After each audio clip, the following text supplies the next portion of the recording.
you think after all these years, I wouldn't be anxious? I'm still anxious, man. Lights, camera, let's have some fun. It's time for Justin Hill plus one.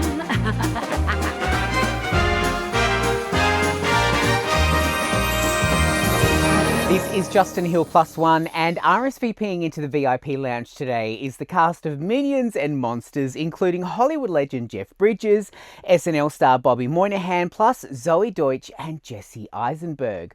We're talking about stealing from the catering table, iconic life lessons from Ted Danson, and Jesse's hairline? It's a blessing, and I thank my deity every day for giving me curly, curly hair. Minions and Monsters follows a jazz-age tribe of minions who hit the big time as silent film stars, living lavishly until the arrival of talkies leaves them broke and jobless because no one can understand their minionese. Desperate to save their cinematic careers, an ambitious trio of minions, James, Ed and Henry, decide to direct their own epic monster movie using a spell book stolen from an old sorcerer big boss. Naturally, their casting call goes completely off the rails, accidentally summoning actual world-destroying monsters that throw Hollywood into pure chaos. It is packed with celebrity cameos from the likes of Jesse Eisenberg and Christoph Waltz. The film becomes a fast-paced 90-minute rescue mission where the cutest yellow henchmen have to clean up their own massive cinematic mess before the planet gets destroyed. I had the absolute pleasure of chatting with the man himself, Jeff Bridges, who plays movie boss brothers Frank and Elwood, and Bobby Moynihan, who plays a monster on the loose by the name of Phillips, about so many things, including some free advice about acting and how Jeff still gets nervous to this day. Gee, I tell you what, the shirt game is strong this morning. Mr. Bridges, this is looking great. I love it. Thank you.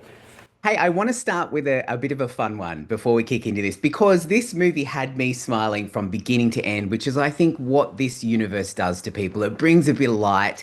And so I wanted to start with my question is, if your characters, let's pretend that they were in real life, if they were on the set and went up to craft services, what is the first thing they are getting their hands on? Oh man, well, my guys are fat, man. They're getting all the candy, the chocolate, they're putting it in their pockets, man. Yeah. Reese peanut butter cups. Mm-hmm. Yeah. My character, Phillips, he picks up the table, slides everything on it into his mouth, grabs a couple minions for later. Yeah. In his pocket. And Phillips would probably look at a chair and he would be like, is this a delicacy I need to eat? Maybe I'll try the chair. Hey, anything around that's not nailed down. Well, it's such a fun film. I mean, I just had an absolute ball. And what I loved about it is that this is an ode to old Hollywood. And it immediately made me think if your characters were real, then what kind of acting advice would you give them? And have you been given some incredible advice that you've carried through your careers? Because you've been in my life, both of you, for such a long time. And I just feel like if you would have just picked up some incredible knowledge along the way. So if you were going to give your characters acting advice for their big break, what would it be? I'll tell you what, I got some great advice from Bob Duvall, the great actor. And he told me, when any young actor comes up and says, what, got any tips, Bob says 3 things: hobbies, hobbies, hobbies. Oh. To develop your hobbies, because those are things you're going to be able to use. Wow, that's interesting. Yeah. Yeah. Seth Meyers once said to me, and I don't know why this stuck to me, but he said to me, he goes, people love when you look like you're having fun. Yeah. Yes. And I don't know why, but that sentence just it never occurred to me that because people go, a lot of people go, just have fun, just be loose. Yeah. And it's impossible to do that. It's impossible to go, wait, I'm normal now. Yeah. But the way he said it specifically was, people love watching you when you're having fun.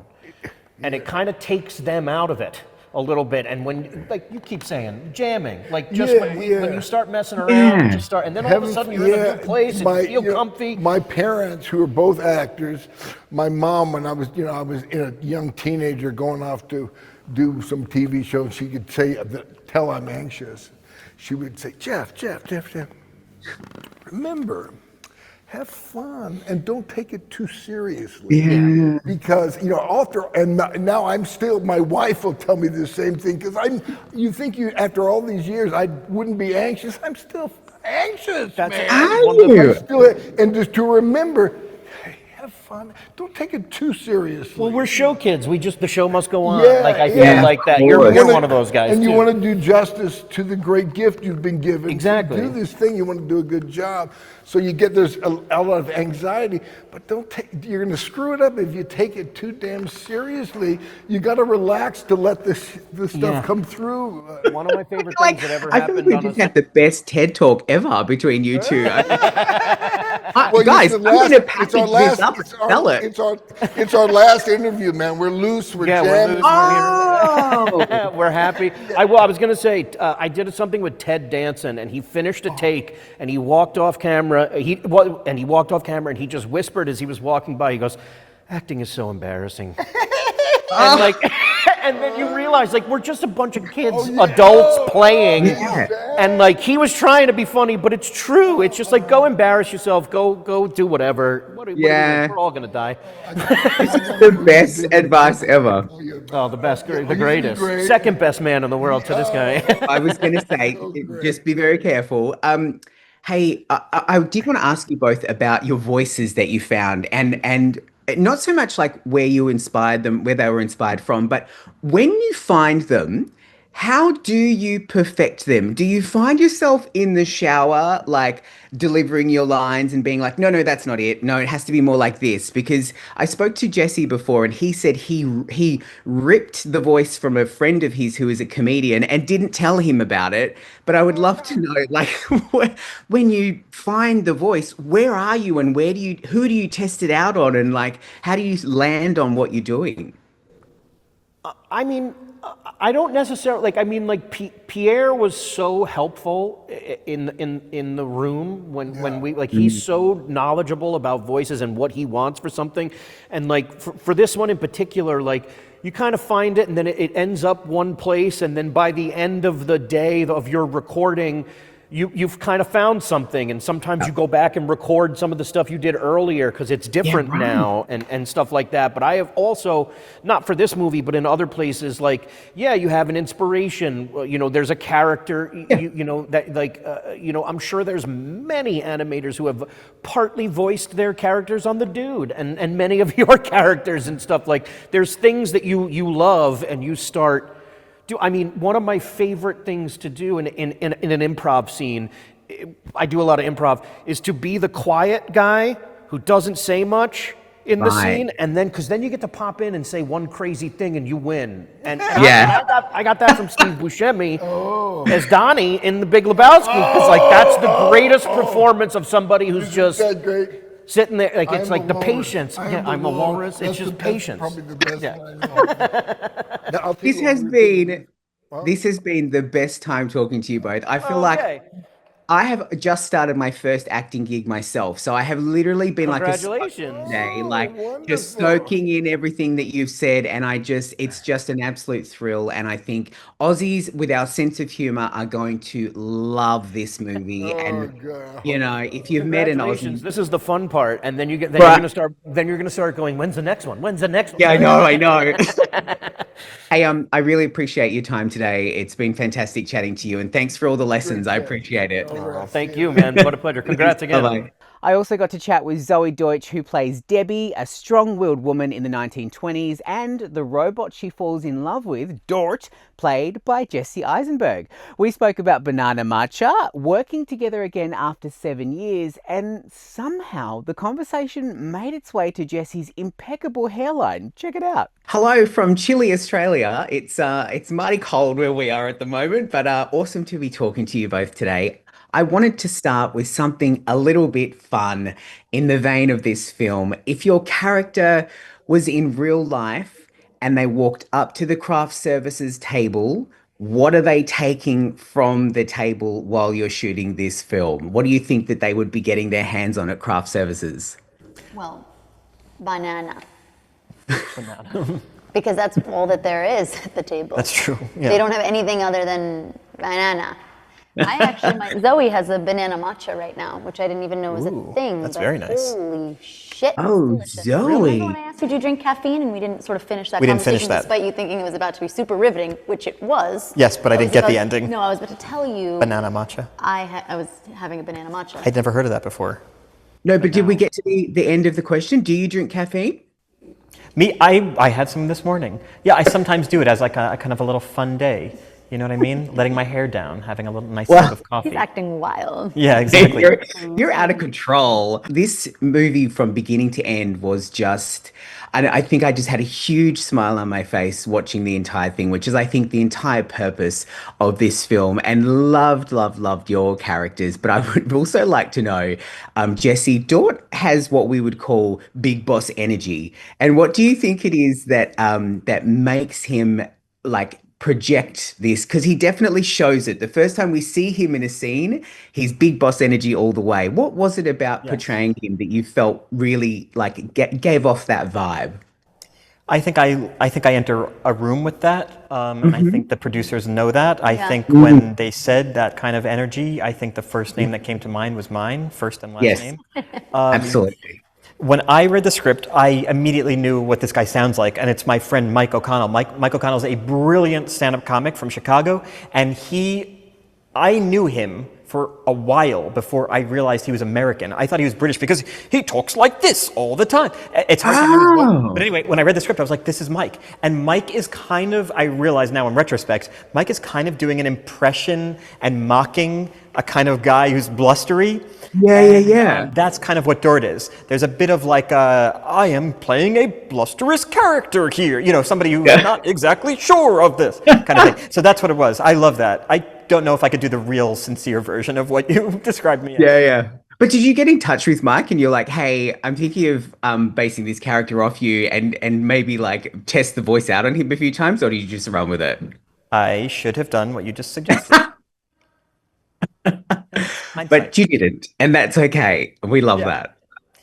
Zoe, Debbie is such a breath of fresh air when she appears in this film, and she's also very much like the voice of reason. But she's also a lot of fun. And I wanted to know, particularly because the gang are back together. It's been around 7 years since Zombieland Double Tap. And I just wanted to know, when you found out that you were going to be, opposite your mate, Jesse, like what kind of went through your head as you were starting to piece this character together? I was just sad I wasn't going to be able to act with him, because it was really one of the great joys of my life, getting to work with him. Me too, absolutely. I had the most fun I've ever had on set. I learned so much from him, so generous and kind and smart, and it's no surprise that he's gone on to direct such amazing films.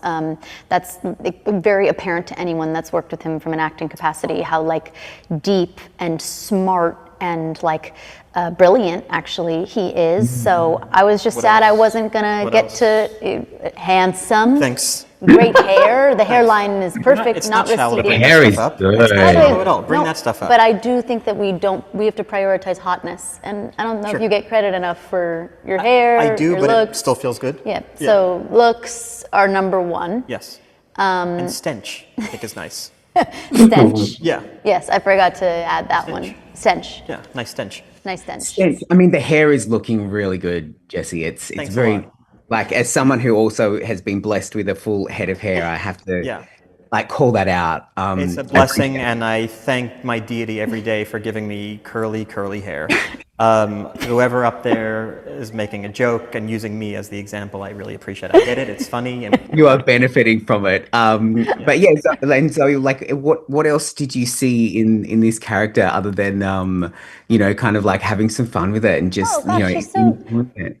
Yeah, joyful and energetic, and I was just thrilled to get to come in and work with Pierre, who I think is actually one of the great creative minds we have. It's just an unbelievable feat that he has accomplished with this movie and all of the movies that he's done. So I really was just like a fan getting to meet him and talk to him and ask him one too many questions that I plan to continue to ask throughout today, tomorrow, and the premiere. Yeah. I just don't know how one, I think writing in general is such a act of bravery. It's a blank page with nothing, and all of a sudden it's just like your soul out in the open. It's so much more intense to me than acting, actually, because it's you. And I don't know how he did this. I don't know how you conceive of something so wild. Well, I think one of the things you should ask him when you do speak to him today and tomorrow is, I think we should pitch a Dort and Debbie spin-off, like what Dort and Debbie get up to, because I want to know like what happens at the end of the film. How do their dates go? Like, how on earth does Dort eat ice cream eventually? Like, it's just, there are so many questions, right? Answer questions. I think when the film comes out and the country is overtaken with Dort and Debbie fever, I think Well. there'll be an incentive for the Universal Studios company to kind of get into production with that. I'm all about it. And I also love the fact that Pierre has said before that there's a reason that the minions aren't girls is because girls are too smart. And so I kind of think that it's actually really awesome that Zoe, you've come into this role as a very intelligent woman. And so he was like, well, if we're going to bring women in, they have to obviously, not be minions. So it was like quite a compliment, I think. But I just wanted to say, do you have a final message for Aussie audiences before we go into the cinemas to see this film? Because, like I said, it just had me with a big grin on my face from beginning to end. And I mean, that's what I took from it. But what would you like to say to Aussies? Well, I spent a lot of time in Australia, and I can confirm that the jokes that work here in the States will also work down there. And even more of a reason to go during your winter, because it's probably going to be warmer in the theater than it is outside. So I think for both climate and translation of humor, I think it'll be great for Aussie. It's a very practical, very... I think that's what he was asking for, right? Yes, no, and I loved it. Yeah. I didn't think he wanted me to say that, a smile on your face. No. Weather, and then kind of the translation of jokes. love. That was exactly what I was after. You have just know. the answer. I think you deserve a banana matcha after that. After that answer. Thank you to you both for your time today. Very, very great to chat to you, and I appreciate your time. Thank you so So much. nice to meet you. Thanks. That's it for this episode of Justin Hill Plus One. A big thank you to Jeff Bridges, Bobby Moynihan, Zoe Deutch and Jesse Eisenberg for being my plus ones today. Now, make sure you check out Minions and Monsters. It is in cinemas right now. If you want a front row seat to the biggest names in the business and all of that red carpet action that you just will not see anywhere else, get your permanent VIP pass by subscribing and following so you never miss an episode. Drop a review and let me know in the comments who you think my next plus one should be. And until next time, stay gorgeous and remember, your name is always on the guest list.